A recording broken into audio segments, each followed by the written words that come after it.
Kung ikaw ay TikTok affiliate, ito po yung bagong update ngayong 2024 kung paano po mag-withdraw. Kasi po, may dalawang option na ngayon kung paano ang mag-withdraw. It's either automatic withdraw or manual withdraw po. So ngayon punta tayo sa may withdraw po. And then, X lang natin or back, ganyan. Tapos ilagay natin sa may manual withdrawal.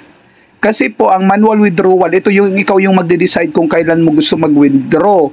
Unlike yung naka-automatic withdrawal, kapag po yan ay naka 10 pesos above ka na amount, every Wednesday po, kusang i-deposit ni TikTok kung ano yung linagay mong payment method mo, like kung bangko yan or GCash. So yun po. Ngayon, nandito tayo, nag-fill out na tayo sa manual. Pag manual ang pinili mo, kailangan mag-fill out ka and then mag-submit ka ng ID and then magsaselfie ka. Unlike yung automatic, wala ka nang kailangan ilagay na mga ID, cellphone number. Matic na yun, isasave mo lang siya dun sa may automatic withdrawal. Ito kasi pag manual, mas maganda. So ito yung ginagawa natin, lagay lang natin yung ID dyan. And then, available na ID, passport, driver license, national ID, SSS ID, or UMID ID. So, yun yung mga ina-allow niya. And then, continue lang tayo.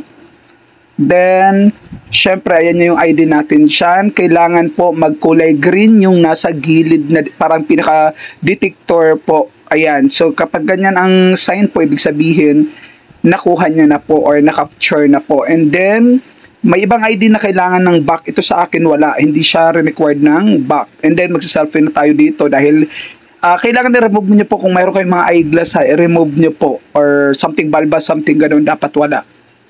Okay, so good na. Next natin dyan ay continue lang. Tapos, susunod naman dyan ay medyo loading tayo dito. Antay lang, saglit.